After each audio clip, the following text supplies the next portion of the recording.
Kamusta mga master? Welcome sa Anime Cap Tagalog. Ang anime recap natin ngayon ay pinamagatang Cautious Hero. Kaya ano pa ang hinihintay nyo? Mag-relax at manood para ang buhay ay hayahay. Simulan na natin. Pinapatawag si Hero sa isang mundo na parang video game ngunit siya ang pinakamalakas. Si Restart ay isang baguhang diyosa ng pagpapagaling, ay inatas ang tumawag ng isang bayani upang iligtas ang mundo ng Gia Brand mula sa isang Demon Lord. Pinili niya si Seiya Ryuguin, isang bayani ng Japan na may hindi pangkaraniwang mataas na istatistika.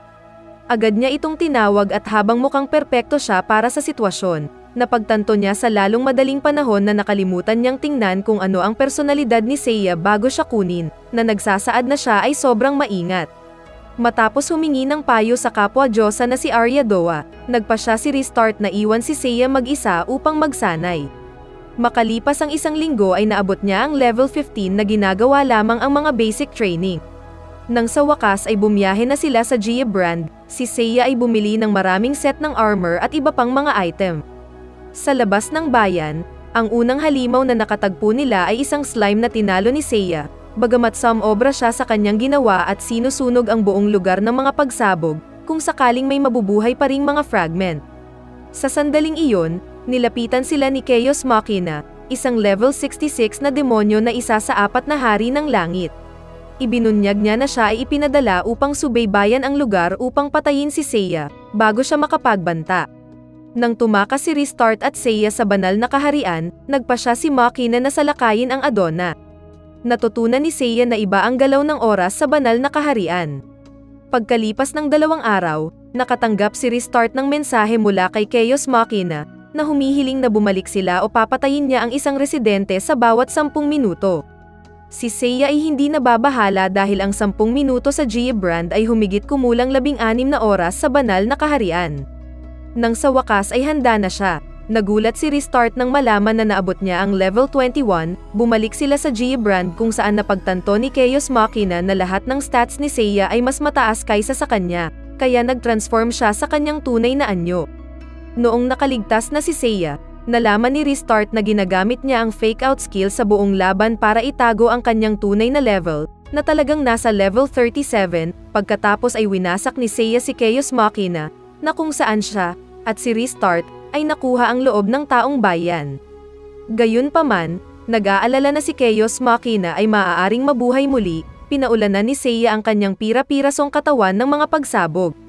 Sa proseso, nawasak din ang Adona at ang dating nagpapasalamat na alkalde ng Adona, ngayon ay umiiyak na at nagmamakaawa na umalis na sila. Nang bumalik si Restart at Seiya sa banal na kaharian, nagtataka si Restart kung paano magiging maayos ang sitwasyon kay Seiya. Napagtanto ni Seiya na ang pagtaas ng kanyang antas ay nagsimulang bumagal, iminumungkahi ni Arya Doa na nagsanay siya sa isang Diyos. Kaya ipinakilala ni Restart si Seiya sa Divine Blade God na si Cerseus. Sa pagdaan ng mga araw ay napapansin ni Restart na nanlulumo si Sirius at pumapayat pa nga. Sa ika-4 na araw ng pagsasanay, nakita niyang nagtatago si Sirius dahil nalampasan na siya ni Seiya ngunit ayaw pa rin siyang hayaan ni Seiya na magpahinga. Takot na ngayon si Cerseus na nang sa wakas ay mahuli siya ni Seiya, itinapon niya ang kanyang espada sa karagatan ngunit hinayla lang siya ni Seiya palayo.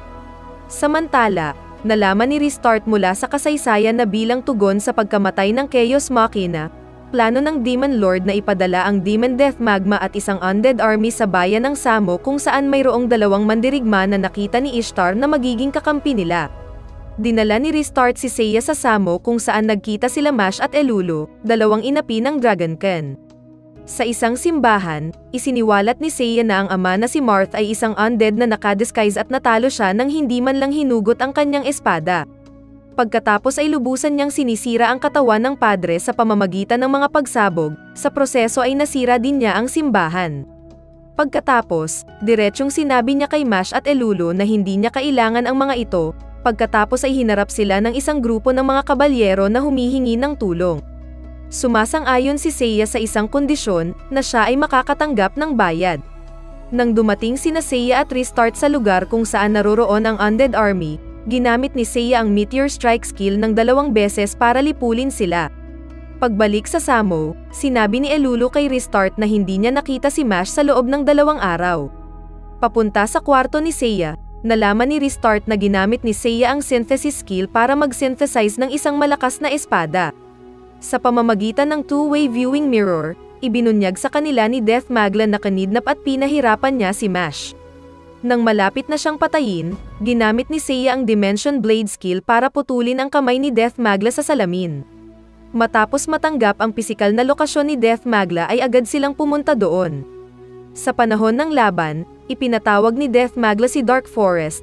Ang mayabang na si Death Magla ay sinabi kay Seiya kung ano ang mga kahinaan ni Dark Forest. Ipinaliwanag ni Seiya na gumawa siya ng iba't ibang magic bracelets na nagpapahintulot sa kanya na gumamit ng mga magic attribute na hindi niya sinanay. Pagkatapos niyang talunin si Dark Forest, ibinaling niya ang kanyang atensyon sa isang natulala na Death Magla. Sinabi ni Seiya kay Mash at Elulu na sila ang kanyang magiging mga tagadala ng bagahe. Pagkatapos ay nag-aalok si Mash na dalhin si Seiya sa Dragon's Den, ngunit nais ni Seiya na magtungo muna sa Divine Realm. Doon si Seiya ay nagsanay ng kasama si Cerseus habang si Restart ay ipinunta si Elulu kay Hestia ang diyosa ng apoy, upang magsanay. Pagkatapos, aksidenteng nabangga ni Restart si Valkyrie, ang diyosa ng pagkasira. Nang mapansin kung gaano siya kalakas, sinabihan ni Seiya si Valkyrie na sanayin siya, galit na hinarap siya ni Valkyrie hanggang sa inawat siya ni Aryadoa. Saka siya inayos na magsanay kasama si Aidnila, ang diyosa ng digmaan. Pagkatapos ng 3 araw na pagsasanay, si Mash ay bumuti, habang ang pagsasanay ni Elulu ay kadalasang nabigo dahil sa kanyang walang kaugnayan sa apoy na magic. Nang malapit nang umalis ang party, tinanong ni Aidnila si Seiya kung maaari siyang sumama sa kanya, diretsyong tinanggihan ni Seiya ang kanyang alok. Pagdating nila sa Dragon Village, sinalubong sila ni Lagos na nag-escort sa kanila para makita si Levi, ang dakilang ina ng mga dragon. Ipinakita ni Levi kay Mash kung paano sanayin ang anyo sa isang dragon. Nang hilingi ni Elulu kay Levi na ipakita din sa kanya kung paano mag-transform, sinabi sa kanya ni Levi na siya na lang ang magiging makapangyarihang armas na Exashen. Ipinaliwanag ni Levi sa partido ang tungkol sa isang alamat na nagsasaad na ang Demon Lord ay maaaring talunin gamit ang Exashen na maaari lamang magawa kapag ang isang babaeng dragonkin ng hitsura ng tao ay nag-alok ng kanyang buhay. Pagkatapos ay nag-aalok si Levi sa lahat ng isang kapistahan bago isagawa ang sagradong seremonya ng espada. Mamayang gabi nang magdadalawang isip si Elulu, iniligtas siya ni Seiya. Inihayag ni Levi na inaasahan niya na maaaring mangyari ito kaya nilagyan niya ng paralitiko ang kanilang pagkain.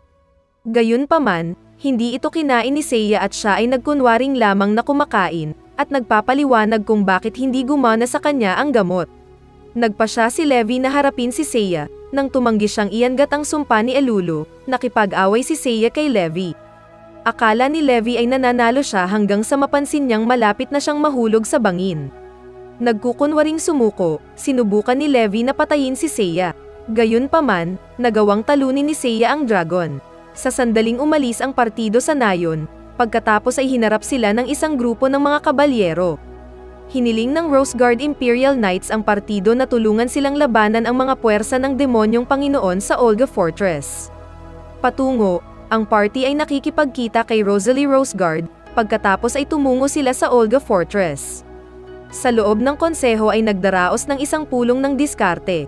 Gayunpaman, naramdaman ni Seiya na ang pinakamahusay na paraan ng pagkilos ay para sa kanya na magtungo sa Divine Realm. At tinawag si Rosalie na mayabang dahil sa kanyang pagiging hindi maingat. Galit niyang hinarap si Seiya na kung saan ay patuloy siyang sinasampal. Sa banal na kaharian, hiniling ni Seiya kay Restart na ipakilala siya sa isang Diyos na makakatulong sa kanya. Dinala niya si Seiya sa The Verdant Forest para makilala si Mytes, ang diyosa ng archery. Pagkatapos ay tumungo ang party sa Olga Fortress kung saan nalaman nilang umalis si Rosalie. Pagdating nila sa Beelzebub's lair, nakita nilang binihag niya si Rosalie. Nang malapit na niya itong ihulog, ginulo siya ni Restart ng sapat na mahabang panahon para matamaan siya ni Seiya ng araw matapos harapin ang kawan ni Beelzebub, at ubiling sinabi ni Rosalie kay Seiya ang tungkol sa isang maalamat na suit ng baluti sa isang dambana malapit sa nayon ng Israel. Pagdating ng party doon, nakita nila ang village na nawasak na. Pagkatapos ay hinarap sila ni Kilkapol, isa sa 4 na hari ng langit, na nagpahayag na sinira niya ang baluti para hindi ito magagamit ni Seiya. Ipinagpalit ni Kilkapol ang kanyang buhay upang ipatawag ang Crossed Thanatos. Si Seiya ay inutusan si Restart na ipadala ang party sa banal na kaharian. Pagdating nila doon, sa bubong ng templo nagpipintura si Valkyrie nang winasak ni Cross Thanatos ang kanyang piraso.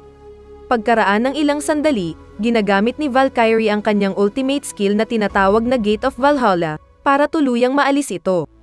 Si Seiya ay lubos na humanga. Hiniling niya kay Valkyrie na sanayin siya.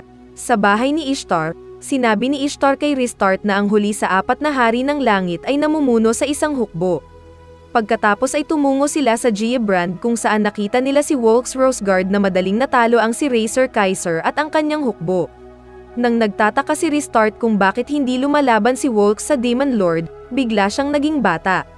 Tumungo sila sa kastilyo. Sa loob, sinabi ni Rosalie sa kanila na hindi na magtatagal ang kanyang ama. Habang ang partido ay nakikipagpulong kay Volks, nakatanggap si Restart ng isang mensahe na ang mga puwersa ng demonyong Panginoon ay umaatake sa kabisera. Si Seiya ay tinawag si Mash at Elulu habang si Restart naman ay maiwan kay Volks. Noong si Volks ay inilibot si Restart sa paligid ng katedral, ipinahayag niya na ang Demon Lord ay lumikha ng isang mahiwagang bagay na tinatawag na Chain Destruction, na may kakayahang sirain ang mga tunay na kaluluwa ng mga Diyos at bayani. Inihayag din niya na nakipagsanib puwersa siya sa Demon Lord. Nang papatayin na sana ni Volks si Restart, bumalik si Seiya. Sa panahon ng laban si Volks ay nagiging demonyo. Si Volks ay mukhang nananalo sa laban. Gayunpaman, ginamit ni Seiya ang counter-break na skill upang ibalik ang parehong pinsala kay Volks. Sa sandaling natalo si Volks, sinabihan ni Seiya si Rosalie na kausapin ang kanyang ama habang hindi pa ito patay. Ginugugol ni Restart, Mash, at Elulu ang araw sa kasiyahan. Nang bumalik sila sa kanilang silid sa hotel, napansin nilang wala si Seiya. Patungo sa bahay ni Ishtar, nakita nila sina Arya Doa na naguguluhan at sila ay sinamahan sa kinaroroonan ni Ishtar. Inihayag ni Ishtar na si Seiya ay nagpunta sa kastilyo ng demonyong Panginoon ng mag-isa. Inihayag din niya na sa kabila ng kanyang personalidad at kilos, mas pinapahalagahan sila ni Seiya kaysa sa kanyang sarili. Pagkatapos ay nagpapakita siya kay Restart ng footage mula noong 100 taon na ang nakakaraan, nang tinawag ni Arya Doa si Seiya sa Exploria. Noon ay walang habas na lalaban na ni Seiya ang mga kalaban habang hindi handa. Noong ang partido ay lumaban sa Demon Lord, mukhang matatalo na nila siya. Gayunpaman, inihayag ng Demon Lord na mayroon siyang 2 buhay. Bilang isang resulta ay nagawa niyang patayin ang partido kasama sina Seiya, Prinsesa Tiana at ang kanilang hindi pa isinisilang na anak. Pagkatapos panoorin ang footage, ibinunyag ni Ishtar kay Restart na siya ang the reincarnation ni Princess Tiana. Sa kabila ng mga babala ni na Arya Doa at Ishtar, iginiit ni Restart na hanapin si Seiya at nagbukas ng portal sa kastilyo ng demonyong Panginoon, kasama niya si Mash at Elulu para iligtas ang kanilang kaibigan. Dumating si Restart, Mash, at Elulu sa puso ng kastilyo ng demonyong Panginoon. Bago sila tumulong, gayunpaman, pinakawalan ni Seiya ang Gate of Valhalla. Dahil dito naubos ang kanyang puwersa sa buhay at nagsimulang masira ang kanyang katawan. Hinihiling ni Restart ang buong paggamit ng kanyang kakayahan sa pagpapagaling sa kanyang buong lakas, pinamamahalaan ni Restart na pagalingin ang mga sugat ni Seiya sa tamang panahon.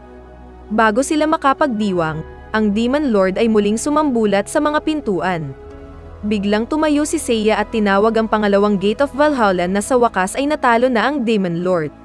Pagkatapos ay nagpaalam si Seiya sa kanyang mga kasama at nawala ng nakangiti, pagkatapos niyang mapagtanto kung sino talaga si Restart. Sa ibang pagkakataon, si Restart ay kasunod na ipinatawag upang parusahan. Siya ay binalaan na siya ay ipapadala upang iligtas ang Exploria muli, ngunit wala ang alinman sa kanyang banal na kapangyarihan sa pagpapagaling, at kung siya ay mabigo ay aalisin sa kanyang pagkadyos.